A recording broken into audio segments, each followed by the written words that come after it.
It started from Ashland, Archer and Ashland.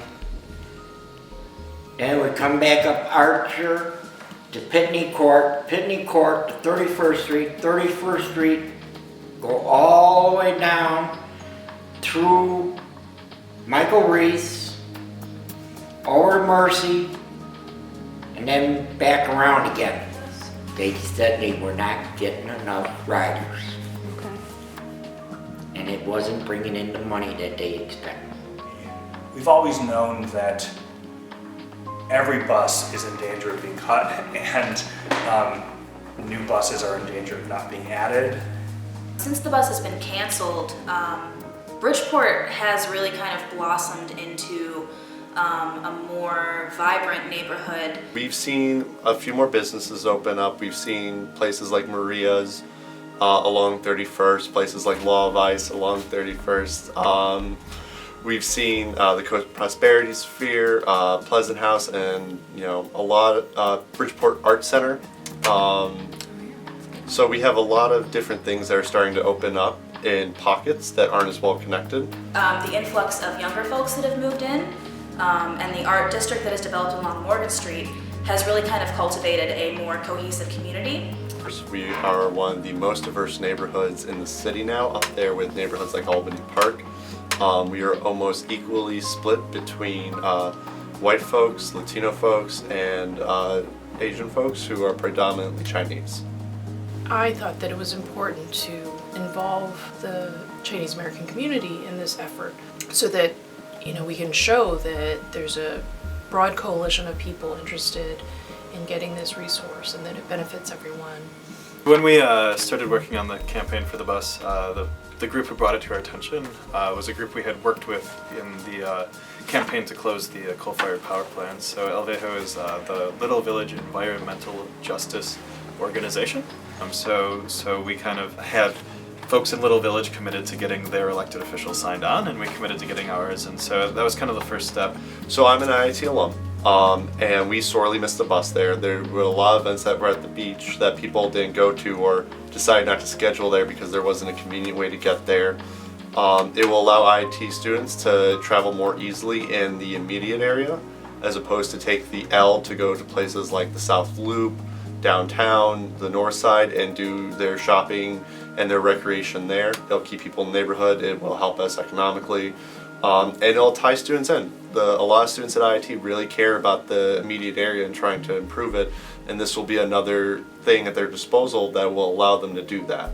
So the 31st Street bus is really going to connect multiple parts of Bridgeport, but also connect us to other communities around us. So it's going to run into McKinley Park, which is also developing a lot. We've got a new shopping center, Mariano's. We've got Target, which has been inaccessible to folks previously who don't drive.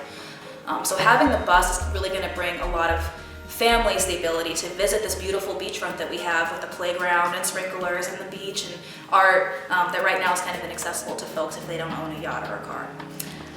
An important element of this campaign, to me, has always been that we go demand that our aldermen and the CTA reinstate the bus, and then we go demand of our state legislature and the city council and our federal representatives that they tax the rich and tax the 1% so that we can have the money, not just for the 31st Street bus, but for every bus that every community needs. And so that instead of, like Bridgeport, fighting with other neighborhoods over who gets to keep their bus, let's stop fighting over the crumbs. Let's demand the whole pie. A lot of services that the state provides have been cut for people that live in this neighborhood, and especially single parents with children. And so at Benton House, we have a really excellent food pantry that provides a ton of fresh vegetables and canned goods to family members. And here at First Trinity, we also have a clothing pantry. And so right now, we have a lot of elderly folks who have to walk, specifically from the Chinatown area all the way to Benton House in the cold, and then walk back with their really heavy groceries.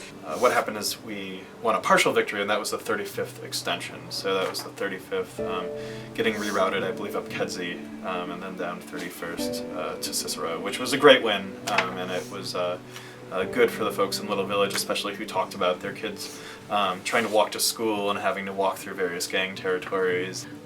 I think that, what we did, bringing people together to talk about their needs and bringing those stories to our elected officials was, a really critical part of this campaign. And just to see so many people, young and old, different races, men, women, all these people coming together to talk about this one issue, public transit, and how it affected their lives, and the structural implications of that, I thought was really powerful.